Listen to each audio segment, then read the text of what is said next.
자, 반장 인사합시다. 차렷. 선생님께 경례. 안녕하세요. 네, 안녕하세요.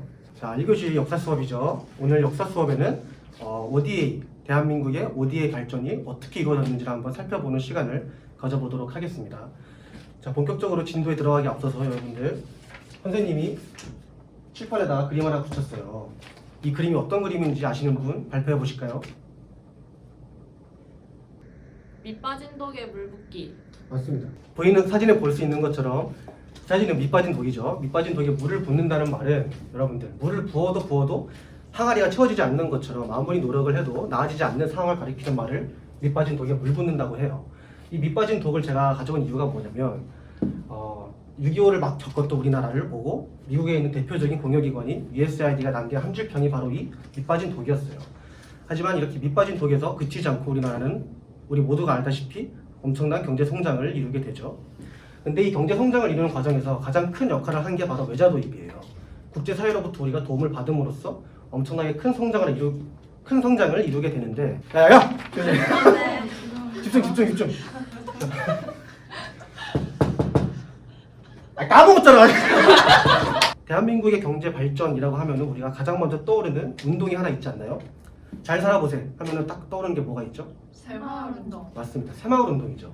자, 새마을운동과 그리고 서울부터 부산을 이어주는 경부고속도로. 네, 이게 모두 다 우리가 외자 도입을 통해서 국제사회로부터 도움을 받아서 건설을 하고 진행을 할 수 있었던 것들이에요. 이렇게 우리가 국제사회로부터 도움을 받아서 우리는 GDP를 거의 700배 가까운 GDP 상승을 이뤄내게 됩니다. GDP 700배에 이르는 상승은 국제사회에서 정말 전례가 없을 정도로 엄청나게 고도의 압축적인 성장이라고 볼 수 있는데요. 여기서 멈추지 않고 우리나라는 1995년도에는 세계은행으로부터 더 이상 차관을 받지 않는 차관 졸업국이 돼요. 그리고 2009년 11월 25일 우리나라는 OECD DAC 국가에 회원가입을 하게 됩니다.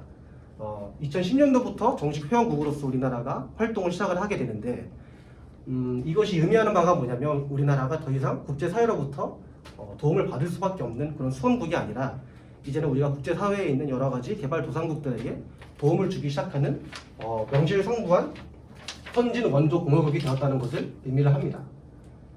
네. 그리고 여기서 그치지 않고 우리나라는 2000년도부터 2022년도까지 ODA와 관련된 총 예산을 19배를 증가를 시키면서 지금까지도 활발하게 ODA와 관련된 활동을 이어가고 있습니다.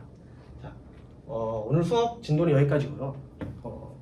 예습보다 중요한 게 복습이죠. 오늘 수업을 진행을 하면서 여기 붙여놓은 것처럼 되게 핵심적인 부분들 빠르게 한번 짚어보고 오늘 수업 마치도록 할게요. 자, 첫 번째로 우리나라가 이런 밑빠진 독과 같이 되게 힘든 상황이었을 때 국제사회로부터 도움을 받았었죠. 그와 관련된 대표적인 예시 두 가지가 뭐가 있었죠? 주희 학생? 새마을운동이요. 맞습니다. 새마을운동이랑 또 뭐 하나 있었죠? 경부고속도로. 맞습니다. 경부고속도로가 있었죠.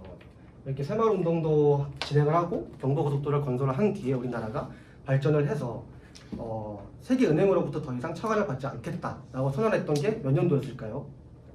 1995년도? 맞습니다. 1995년도예요. 이렇게 1995년도에 우리나라가 차관 졸업국이 된 이후에 가장 중요한 포인트 중에 하나가 OECD DAC 국가에 회원가입을 한 거였어요. 그 시기가 언제였는지 기억하시는 분? 2009년 맞아요. 11월 25일? 맞습니다. 2009년 11월 25일에 우리가 OECD DAC 국가에 회원가입을 하게 되었어요. 네, 이와 더불어서 기억해 주실 점은 우리나라가 이 DAC 국가에 회원가입을 한 게 최초의 교류국 출신 국가가 회원가입을 했다는 부분이에요. 여러분들 그런 것까지 딱 기억을 해주시면 될 것 같습니다. 자, 오늘 수업은 여기까지고요. 네, 다음 2교시 수업도 여러분들 열공해 주시길 바라겠습니다. 감사합니다.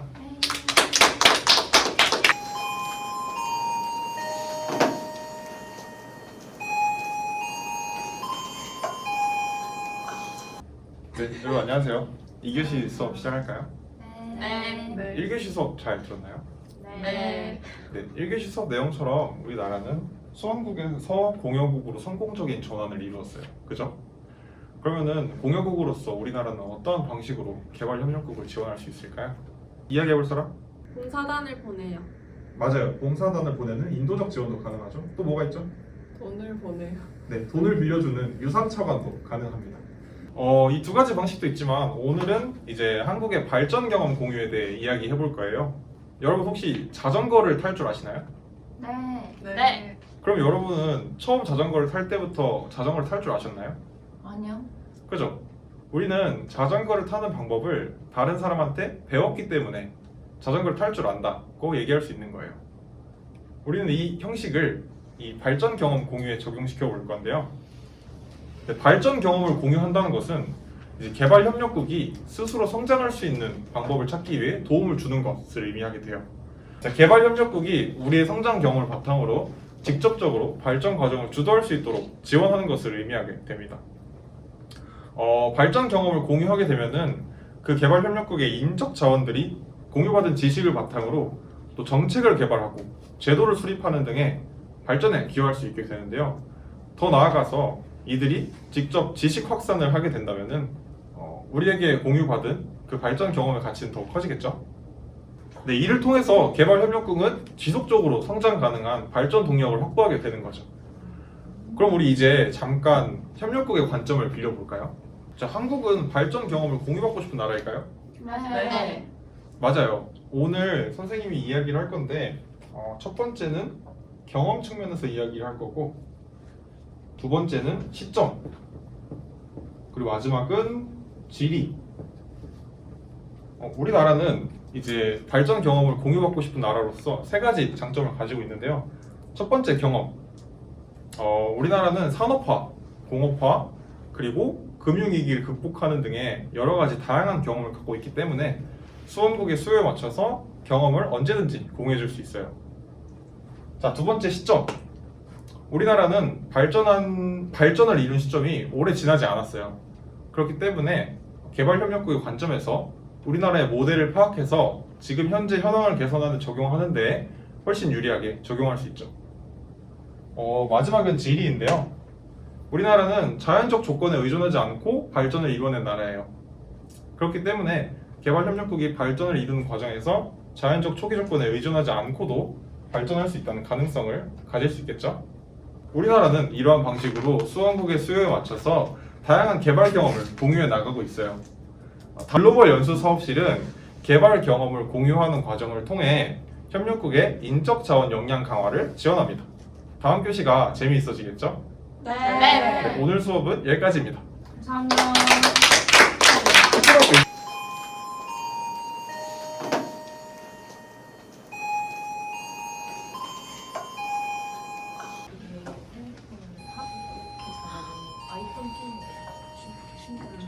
진짜 싫으시죠?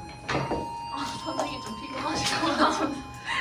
자, 여러분 안녕하세요. 선생님 오늘 처음 보는 것 같은데 선생님은 코이카 연수사업실에서 나왔고요. 연수사업실이 어떤 일을 하는지 씨앗의 의미와 주요 사업에 대해 소개해보자 왔어요.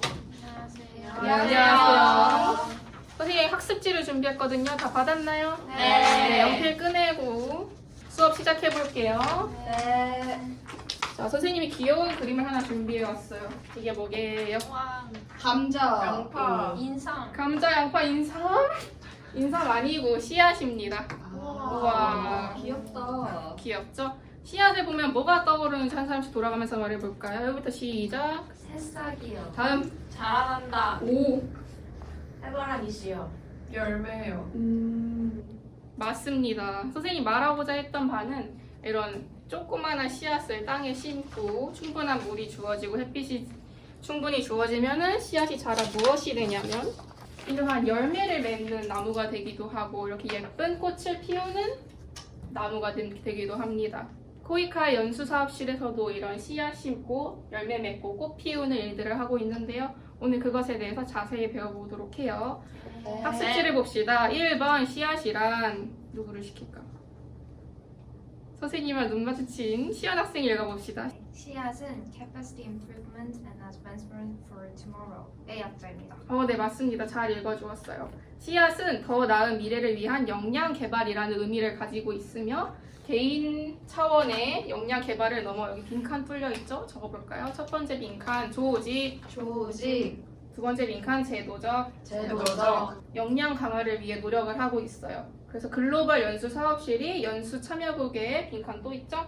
경제 사회 발전에 작지만 큰 가능성을 품은 씨앗 네, 씨앗과 같은 역할을 하길 바라는 마음을 담아서 코이카는 브랜드 씨앗을 출범하였습니다. 그래서 씨앗 사업의 목표에 대해서 이제 알아볼 건데요. 두 번째 파트 봅시다. 두 번째 파트 글로벌 연수 사업의 목표와 연수 대상. 여기 목표가 나와 있는데 가장 오른쪽에 앉은 정주희 학생 읽어보도록 해요. 시작. 코이카 글로벌 연수 사업을 통해 한국의 개발 과정에서 축적한 고유의 경험과 기술을 협력국과 공유하고 역량 강화를 지원함으로써 협력국 경제사회 발전에 기여. 글로벌 연수 사업을 통해 한국의 개발 경험을 지구촌 모두에게 공유하면 참 좋겠지만 일단 우선순위를 둬서 대상 국가를 정해봤거든요. 밑에 대상 국가 빈칸 써있는데 보이시죠? 첫 번째 칸에 오늘 아마 1교시 때 들었던 단어일 것 같은데 OECD, DAC, 수원국. 두 번째 빈칸은 코이카 사무소 소제국입니다. 이 국가 출신이라고 다 지원해줄 수는 없겠죠. 그래서 누구를 연수 대상으로 하냐면 첫 번째 빈칸 협력국 정부의 공무원 또는 정부 관계자를 대상으로 연수를 진행합니다. 아까 조직과 제도적 역량 강화를 해서 경제사회 발전을 띄우는 게 목적이라고 했는데 조직과 제도적 변화를 이루기 위해서는 정책을 위반하는 공무원이나 정부 관계자를 교육하는 것이 조금 더 효과적일 수 있겠죠. 그래서 밑에 동그라미 파트를 보면 깨야 할 상식 파트가 있는데요. 빈칸을 한번 채워보도록 해요. 땡땡 사업은 우리나라가 협력국을 지원한 최초의 사업 형태입니다. 땡땡 사업 뭘까요? 연수 아, 사업 맞습니다. 또한 연수 사업은 USAID의 자금 지원을 통해 수탁 훈련 형태로 1963년에 시작하게 되었는데요. 이렇게 역사가 깊은 연수 사업이 연수 사업이라고 말할 수 있겠습니다. 이번 파트는 연수 사업을 어떤 식으로 진행하는지 조금 더 구체적인 예를 통해서 알아보려고 해요. 일단 연수 사업은 크게 두 가지로 나눌 수 있는데 첫째, 학위 연수, 둘째, 일반 연수입니다. 학위는 어떤 연수겠어요? 학위를 주는 석사 박사 석사, 박사 과정생을 배출하는 연수거든요. 근데 이 특징이 있다면 이 연수는 여러 국가를 대상으로 지원한다는 특징이 있습니다. 그래서 이렇게 여러 국가가 참여하는 연수를 다국가 연수라고 부르고 여러 국가 말고 한 가지 국가만 지원하게 되면은 그거는 국별 오, 예습을 잘했나 봅니다. 근데 학위 연수에는 국별 연수가 없고 일반 연수에 다국가 연수와 국별 연수가 있습니다. 잘 적었나요? 네. 일반 연수는 프로젝트의 성격에 따라 다양한 방식으로 연수를 진행하는데요. 여기서 또 나아가서 크게 5가지 종류가 있어요. 자, 첫 번째 연수는 연수생들을 한국에 초청을 해서 지식을 전달하는 건데요. 그 말 뜻대로 초청 연수라고 부릅니다. 그 두 번째 연수는 한국의 전문가들이 현지에 방문해서 지식을 전파하는 연수입니다. 그래서 현지 연수라고 부르고요.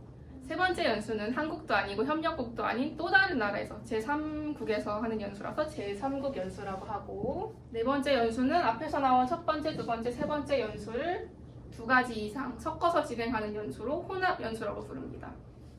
마지막으로는 언제 어디서나 시공간의 제약 없이 연수를 실시하는 온라인 연수입니다. 이렇게 연수의 종류에 대해 배워봤는데 이번에는 실제 사례를 통해서 설명을 해보려고 합니다. 자, 첫 번째 사례. 이 사업은 글로벌 수산 분야 석사학위 연수입니다. 이 사업은 일반 연수일까요? 학위 연수일까요? 학위 연수. 네, 여기 학위 연수라고 적혀 있죠. 선생님이 아까 학위 연수는 특징이 있다고 했는데 어떤 특징이었죠? 다국가 오호, 잘 들었군요. 끝. 그럼 두 번째 문제. 이 사업은 조금 특별한 사업인데요. 카메룬 전자도달 시스템 구축 2차 사업에서 삼각협력 초청 연수를 진행했는데요. 이 사업은 학위 연수일까요? 일반 연수일까요? 일반 연수 네, 맞습니다. 일반 연수. 그러니까 이 연수는 국별 연수일까요? 다국가 연수일까요? 국별 연수 맞습니다. 여기 카메룬 적혀 있죠? 카메룬 연수생들이 연수를 진행하는 것입니다. 그래서 국별 연수. 아까 5가지 말했던 연수의 스타일이 5개 있다고 했는데 그거 중엔 어떤 연수일지 혹시 맞춰보실 수 있으신가요? 초청 초청 연수, 여기 초청 연수 써있죠? 하지만 초청 연수가 아니에요. 이 사업이 어떤 특징이 있냐면 카메룬이 한국의 전자조달 시스템을 배우고 싶어서 생긴 연수예요. 근데 카메룬 말고 튀니지가 2년 전에 미리 배웠었단 말이에요. 이 사업을 어떻게 현지 상황에 맞게 적용했는지 그 노하우를 배우기 위해서 카메룬 연수생들이 튀니지에 방문하여서 그 노하우와 스킬을 배워오는 연수였습니다. 카메룬도 아니고 협력국도 아닌 제3국에서 배우는 연수를 제3국 연수라고 하죠. 잘 이해가 되고 있죠? 네. 아주 좋아요. 선생님이 오늘 준비한 내용은 여기까지거든요. 그래서 마지막으로 사진 한 장만 보고 마무리를 지으려고 합니다. 이 사진은 한국에서 연수를 듣고 본국으로 귀국한 연수생의 사진입니다. 여기 등을 보면은 배워서 남주자라는 메시지가 적혀 있는데요. 아까 한빈 선생님의 강의를 들었을 때 한국은 밑빠진 독 같았던 국가였는데 국제사회의 지원을 통해서 700배 GDP 성장이라는 결과를 맺을 수 있었고 또 수원국을 졸업하고 OECD 다크에 가입할 수 있는 그러한 결과를 또 낳을 수 있었습니다. 이것은 다른 국제사회에서의 지원이 있었기 때문에 한국이 이만큼 발전할 수 있던 건데요. 코이카 연수사업실이 바라는 미래는 제2의 한국을 또 발굴하고 만들어내는 것입니다.